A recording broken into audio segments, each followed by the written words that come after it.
Sabe, vamos fazer um exercício rápido de imaginação aqui para começar? Opa, adoro exercícios de imaginação. Manda. Imagina que amanhã, por alguma razão bizarra, um desastre maluco mesmo, todas as fábricas, todos os caminhões de entrega, os estoques e os escritórios físicos da Apple ou da Coca-Cola simplesmente desaparecessem do mapa. Nossa, sumiu tudo. Um apagão físico total. Exatamente, zero produto físico. Mas a questão é, essas empresas ainda valeriam bilhões de dólares, imediatamente. Com certeza. Os investidores continuariam injetando dinheiro lá sem pensar duas vezes. Pois é, o mercado não ia declarar o fim delas, de jeito nenhum. E por que isso? Porque o ativo mais valioso, sabe, a verdadeira riqueza dessas corporações gigantescas, não existe no mundo físico. É muito louco pensar nisso, né? Total. Ele não pode ser tocado, não está numa prateleira ali no mercado. Ele existe inteiramente e exclusivamente dentro da nossa cabeça. E é uma mudança de paradigma brutal quando a gente realmente percebe isso. Porque o mundo dos negócios costumava ser muito pautado pela contabilidade industrial, né? Aquela coisa de planilha. Isso, aquilo que a gente podia contar no fim do expediente, o estoque. Hoje, a gente lida com uma engenharia de valores invisíveis. E é exatamente por isso que a nossa missão na imersão de hoje é muito, muito clara. Precisamos dominar esse conteúdo. Ah, sem dúvida. E não é um conteúdo superficial, tá? Não mesmo. Não estamos falando só de, sei lá, criar um logotipo bonitinho ou escolher uma paleta de cores legal no computador. Passou longe disso. A gente está diante de uma ciência exata que é incrivelmente complexa. E é uma ciência que dita o sucesso ou a ruína financeira de absolutamente qualquer organização hoje em dia. É o que sustenta o negócio de pé. Precisamos dominar essa estrutura para entender como essas entidades intangíveis moldam o mundo, a economia e, francamente, as nossas próprias decisões diárias. Vamos desde a raiz da percepção humana até aquelas inovações malucas em neuromarketing. É uma jornada em tanto. E para desvendar tudo isso, a melhor forma de começar é desconstruindo a maior de todas as confusões, a diferença entre um produto e uma marca. Olha, a sua intuição de separar os dois logo de cara é o ponto de partida perfeito. O erro mais comum que a gente vê por aí é achar que produto e marca são sinônimos. E não são, né? Não são de jeito nenhum. O produto é entrega utilitária. Pensa bem, um relógio marca as horas, um sapato protege os pés. A função básica ali da coisa. Exato. Mas a utilidade, ela é facilmente copiável. Qualquer fábrica no mundo, hoje em dia, pode fazer um sapato que proteja o pé. Até mais barato, às vezes. Muito mais barato. A marca, por outro lado, é o significado que envolve esse produto. Ok. Vamos tentar visualizar isso para quem está escutando a gente. Eu gosto de pensar no produto como se fosse o corpo humano, sabe? Gostei? Como assim? Tipo os ossos, os músculos, toda aquela biologia funcional. A marca, nesse cenário, seria a personalidade e a reputação dessa pessoa. Ah, faz todo sentido. Porque o corpo faz o trabalho braçal, carrega o peso de um lado para o outro, mas é a personalidade que faz os outros quererem estar perto, confiarem, convidarem para um jantar ou até se apaixonarem. Perfeita analogia. Mas a minha questão é como que essa personalidade invisível se traduz em dinheiro na mesa? Como essa intangibilidade toda gera lucro real para a empresa? Então, o que é fascinante aqui é que a literatura acadêmica de peso, ancorada em teóricos gigantes como Kotler e Keller, explica isso de um jeito muito lógico. Como eles colocam isso? Eles dizem que essa intangibilidade se converte em valor financeiro através da criação de atalhos mentais no cérebro do consumidor. Atalhos mentais. Isso. Porque o cérebro humano, ele é preguiçoso por natureza, sabe? Ele quer economizar energia o tempo todo nas tomadas de decisão. Imagina, a gente toma milhares de decisões por dia, né? Exato. Então, quando uma marca constrói uma identidade forte, ela se torna esse atalho. A gente não avalia de forma lógica todas as opções de refrigerante no supermercado. Ninguém tem tempo para ler todos os rótulos. Ninguém. A marca ativa uma memória ali, uma emoção, e a escolha se torna automática. É o que eles chamam de referência mental contínua. Isso fica muito claro quando a gente olha para casos práticos gigantescos aqui no Brasil mesmo. Pensa no Rock in Rio. Nossa, o maior exemplo possível. O produto básico ali É música ao vivo num campo aberto. Só isso. Existem milhares de festivais que oferecem exatamente a mesma utilidade física. O mesmo palco, o mesmo som. Sim, mas a marca construiu uma referência mental tão poderosa de ser a experiência de uma vida, um verdadeiro rito de passagem, que eles conseguem vender todos os ingressos meses antes de sequer anunciarem as bandas. É surreal. As pessoas compram no escuro total. Compram no escuro. Ou pega o Grupo Globo, que transcendeu aquela coisa de simples transmissão de sinais de vídeo para se tornar uma rotina cultural de pertencimento na casa das pessoas. Isso não se limita a megacorporações, certo? De jeito nenhum. A gestão dessa reputação chegou no nível do indivíduo. Chegou e se tornou absolutamente essencial hoje em dia. O chamado personal branding, a marca pessoal, opera sobre a mesmíssima engenharia. O mesmo mecanismo do Rock in Rio. O mesmo. Profissionais que alcançam o topo, que viram grandes formadores de opinião, eles entenderam que eles próprios são a marca. Não é só o diploma deles. Não há só o que eles fazem no papel. Eles não estão apenas vendendo o tempo deles ou o serviço braçal. Eles gerenciam a reputação usando táticas de proteção, parcerias estratégicas, narrativas públicas. Viram uma entidade. Exato.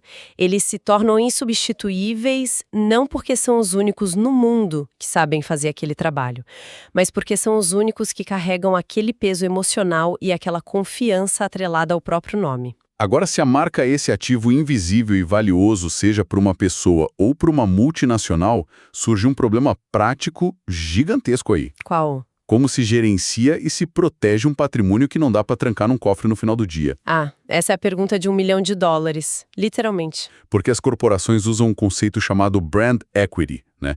Que é essencialmente o valor contábil desse patrimônio invisível. E isso afeta direto o ROI, o retorno sobre investimento. Afeta diretamente a última linha da planilha. Então, como a diretoria de uma empresa senta numa sala de reuniões e defende algo tão abstrato usando ferramentas frias de administração? Tipo aquelas ferramentas clássicas, a análise SWOT ou as 5 forças de Porter. A resposta curta é tratando a abstração com um extremo rigor matemático e estratégico. Não dá para ser só feeling. Tem que ter número. Tem que ter. O brand equity não é poesia, sabe? É métrica pura. Uma marca com alto equity permite que a empresa cobre um preço premium. O cliente paga mais sorrindo. Paga feliz. Isso também reduz o custo de aquisição de novos clientes e blinda a empresa contra crises no mercado. E como eles protegem esse valor todo? Para proteger isso, cria-se a chamada arquitetura de marcas.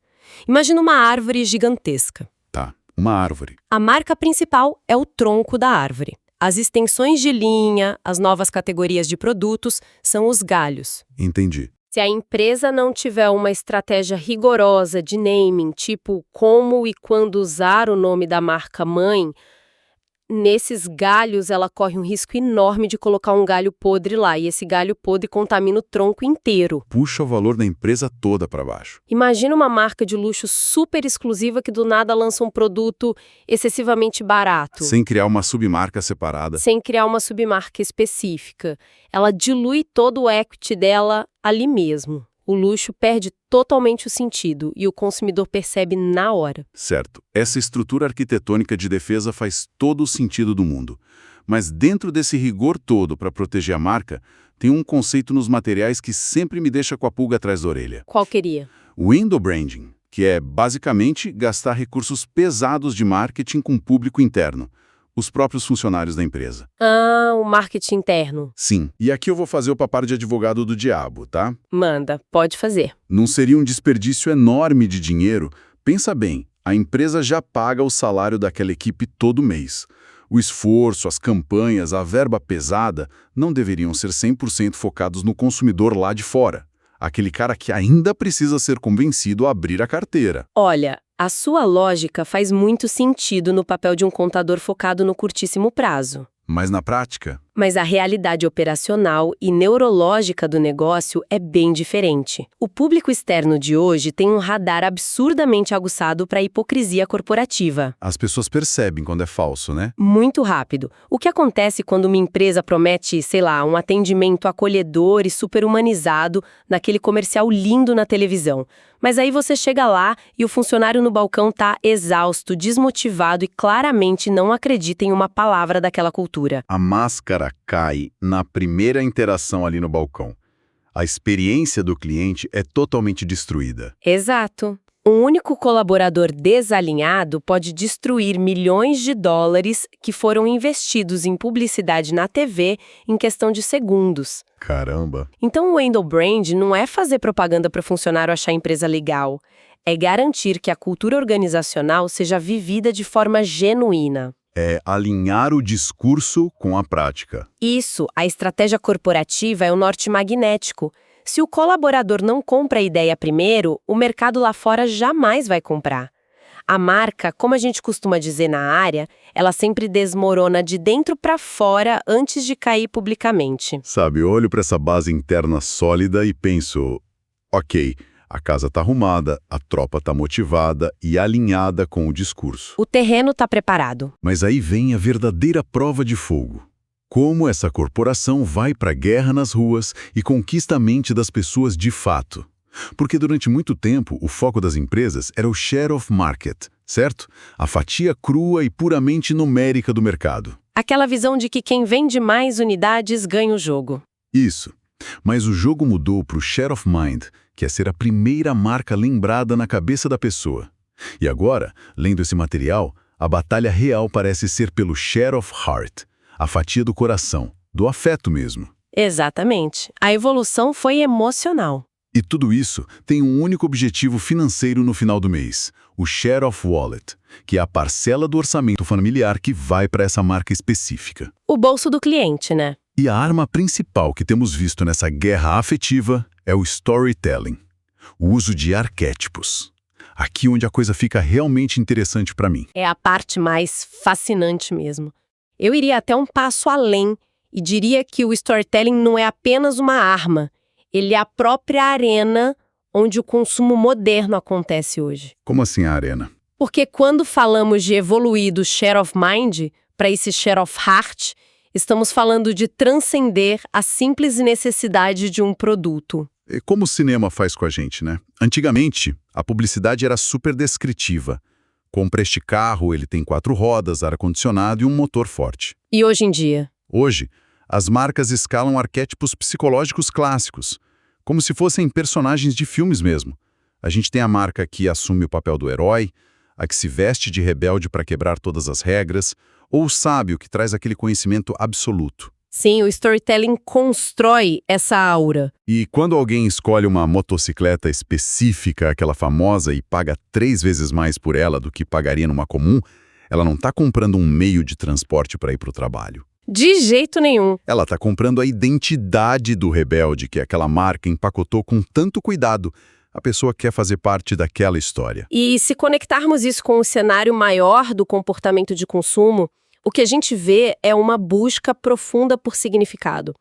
No marketing 4.0 e naquelas estratégias de live marketing, o foco é o brand experience. A imersão total da pessoa. A imersão. Basta observar o nosso comportamento cotidiano, sabe?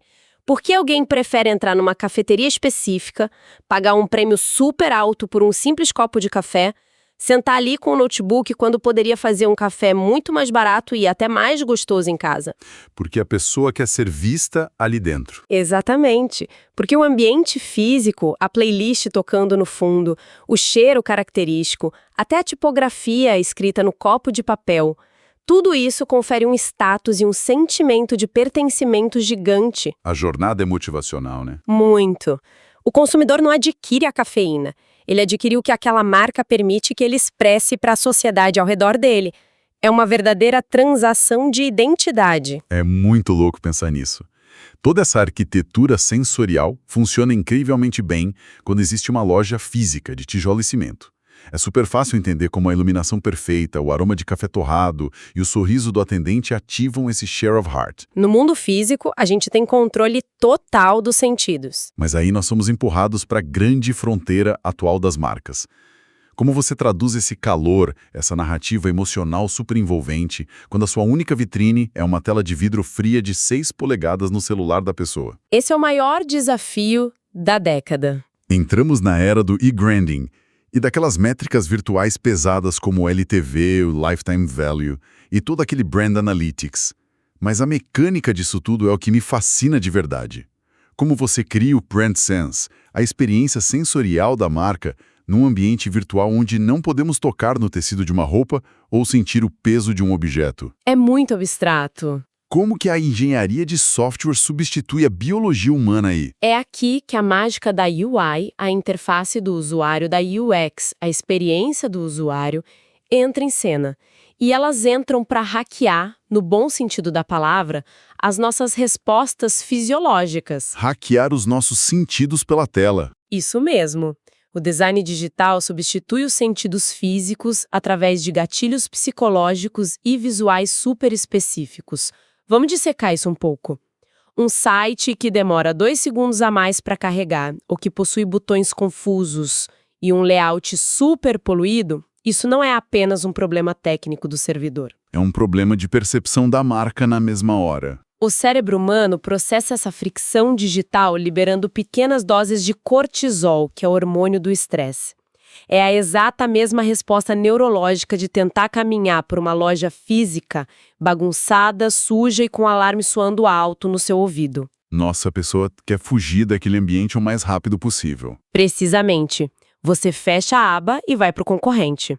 Em contrapartida, quando a navegação é fluida, quando a transição entre as telas no aplicativo é suave, quando a paleta de cores é harmoniosa e os botões têm formatos que transmitem segurança, Tipo o quê, por exemplo?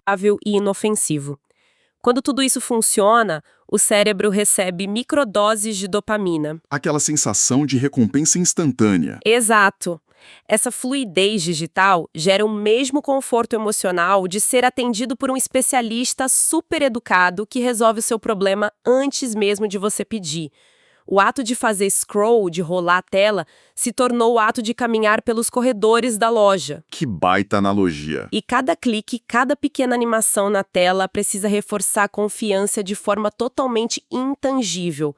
Se a engenharia do aplicativo falha, trava, a marca sangra na mesma hora. É impressionante pensar que a velocidade de carregamento de uma página é literalmente o novo sorriso do vendedor na porta. Faz todo sentido. É a primeira impressão. Então, recapitulando a nossa jornada aqui, saímos daquela ideia rudimentar de que marca é apenas um logotipo bonito ou um nome sonoro. Passamos longe disso. Fomos para a contabilidade rigorosa do Brand Equity para provar que isso dá dinheiro. Enfrentamos o desafio de alinhar os funcionários internamente, que é vital. Mergulhamos na psicologia dos arquétipos para dominar o coração das pessoas e acabamos de ver como a engenharia de software traduz sensações no ambiente digital com a UX. Uma baita evolução. Mas para realmente dominar esse conteúdo como prometemos no início, precisamos olhar para o horizonte agora. Precisamos entender o que move o amanhã dessas marcas, e isso nos leva diretamente para as trincheiras do co-hunting e da identificação de tendências. Onde a mágica do futuro acontece. A separação entre spotters e hunters no material-fonte é fascinante, e confesso que esses termos soam como agentes de um filme de espionagem trabalhando disfarçados para infiltrar a sociedade, sabe? Eu acho que pode parecer meio coisa de ficção científica mesmo, mas é um processo analítico extremamente metódico. Os spotters, ou os observadores, eles são de fato os olheiros espalhados pela cultura urbana. E o que eles ficam fazendo lá? Eles não estão procurando o que já é sucesso, porque isso é passado. Eles mapeiam sinais fracos. Por exemplo, eles podem notar que uma subcultura super específica em fóruns de internet obscuros começou a adotar uma estética visual bizarra ou usar um jargão totalmente novo. Um movimento super de nicho. Isso. O spotter vai lá e coleta esse comportamento isolado. Mas um comportamento isolado não faz uma estratégia de negócios multimilionária, né? Não paga as contas da corporação. É aí que entra a figura do Hunter. O caçador que vai analisar se isso tem fôlego para virar dinheiro de verdade. Exatamente. O Hunter pega e cruza esse sinal fraco com forças macroeconômicas, tecnológicas e sociais. Eles usam ferramentas como a teoria da cauda longa e dinâmicas de gamificação para calcular a trajetória desse comportamento na sociedade. Para ver onde isso vai parar. A pergunta que o Hunter faz todo dia é: isso aqui é um modismo de 3 meses que vai queimar o nosso orçamento de marketing à toa? Ou é uma mudança de paradigma estrutural que vai ditar o consumo global da próxima década? Caramba! Eles filtram todo aquele ruído para encontrar o ciclo de vida real de uma tendência que está só emergindo. E aqui é onde as coisas atingem um nível de sofisticação que chega a ser assustador, mas de uma forma fascinante. Porque nós saímos daquela era ingênua, sabe? Daquelas pesquisas de mercado com o cara da prancheta, onde alguém parava as pessoas no corredor do shopping e perguntava o que você gostaria de comprar no futuro. As pessoas mentem nas pesquisas. Ou nem sabem. As pessoas raramente sabem o que querem, até que alguém coloque aquilo na frente delas com uma maçã mordida desenhada. O verdadeiro ápice atual é o neuromarketing cruzado com Big Data e sistemas massivos de Business Intelligence. É o conceito de biology na veia mesmo. E isso levanta uma questão importante, porque o limite desse modelo tradicional de pesquisa baseada em perguntas é que ele depende do consciente do indivíduo. E como você disse, o consciente mente. Ele tenta racionalizar a compra para não parecer consumista ou simplesmente ignora os impulsos emocionais. A pessoa fala que compra pelo preço, mas compra pelo status. Exato. O neuromarketing, por outro lado, ignora totalmente o que as pessoas dizem e vai direto para o que o cérebro delas faz. Estamos falando de laboratórios reais, onde consumidores são colocados em máquinas de ressonância magnética funcional. É um nível hospitalar de análise. São. Ou usam rastreamento ocular de altíssima precisão para ver exatamente onde o olho da pessoa parou na prateleira. Isso me lembra o famoso caso que tem no livro de monitorar qual área do cérebro acende quando a pessoa vê o logotipo de uma marca famosa de refrigerante contra uma marca totalmente desconhecida. Esse estudo é um clássico absoluto. A região ligada à memória afetiva e ao prazer brilha como uma árvore de Natal antes mesmo deles provarem o líquido. A decisão de gostar já foi tomada antes do gosto. Perfeito. É isso mesmo. E quando você combina a biologia do neuromarketing com os trilhões, e eu digo trilhões mesmo, de rastros digitais que nós deixamos e que são processados pelo Business Intelligence e pelo Big Data, o branding deixa de ser uma disciplina de reação. Ele vira o quê, então? O objetivo final das grandes corporações hoje não é mais identificar uma onda que já está quebrando para tentar surfar nela atrasado. É o que chamamos de Brand-Driven Innovation, a inovação totalmente guiada pela marca. E como eles fazem isso? Eles usam todos esses dados do nosso subconsciente coletivo para projetar cenários futuros e criar desejos que ainda nem existem na sociedade. A marca não segue mais o amanhã. Ela inventa o amanhã e impõe isso através de inovações disruptivas. Nossa! Então, o que tudo isso significa para quem está ouvindo a gente no fim do dia? A nossa missão declarada lá no início era dominar a engenharia por trás do branding, e olhando para o caminho que a gente percorreu agora, fica claro que o escopo é monumental. Gigantesco. Vai muito além da estética. Começamos com a provocação do invisível contra o concreto. Entendemos direitinho como a memória gera o brand equity e sustenta corporações inteiras financeiramente. Vimos que sem a lealdade dos próprios funcionários, através do endobranding, a fachada desmorona rápido. Cai de dentro para fora. Dissecamos os arquétipos do herói e do rebelde, que nos fazem pagar muito mais caro por um produto banal. Traduzimos a biologia das nossas emoções para a velocidade de carregamento de um site no celular com UX e UI e terminamos mapeando como a inteligência de dados e a neurociência leem os nossos cérebros em tempo real. Ufa, foi uma masterclass intensa. Foi sim. E a grande conclusão que se extrai dessa imersão profunda que fizemos hoje é perceber o poder prático do conhecimento. Entender a fundo os mecanismos de branding, como a gente fez, não é apenas entender de métricas empresariais chatas, sabe? É o que então? É decodificar a nossa própria sociologia contemporânea. É observar como as comunidades modernas se estruturam de verdade, como a gente elege os nossos símbolos de status e como expressamos as nossas identidades mais profundas numa era de hiperconexão. No fundo, as marcas são grandes espelhos. Elas refletem o que somos e principalmente o que a gente aspira a ser no futuro. É um reflexo poderoso e um pouco assustador, sendo honesto. E para fechar essa nossa análise detalhada de hoje, eu volto lá para o nosso ponto de partida, aquele ativo intangível, a percepção pura que sustenta impérios financeiros que a gente comentou. Exatamente. Com todo esse arsenal gigantesco à disposição das empresas hoje, rastreamento ocular, leitura de ondas cerebrais, algoritmos preditivos e antropologia urbana caçando as nossas tendências lá no subconsciente, parece que há algo invisível mapeando as nossas vontades, antes mesmo da gente ter consciência delas. É uma engenharia pesada. Então, fica uma reflexão provocativa para todo mundo levar adiante depois de hoje. Em um mundo onde o neuromarketing e a inteligência de dados antecipam com uma precisão quase cirúrgica os nossos impulsos, onde termina a nossa autonomia, o nosso genuíno livre-arbítrio como consumidores, e onde começa a programação sutil, brilhante e totalmente invisível de um branding perfeitamente executado. É uma linha tênue, né? É um limite extremamente nebuloso e vale muito a pena ficarmos atentos na próxima vez que a gente escolher colocar qualquer coisa no carrinho de compras. Até a próxima exploração.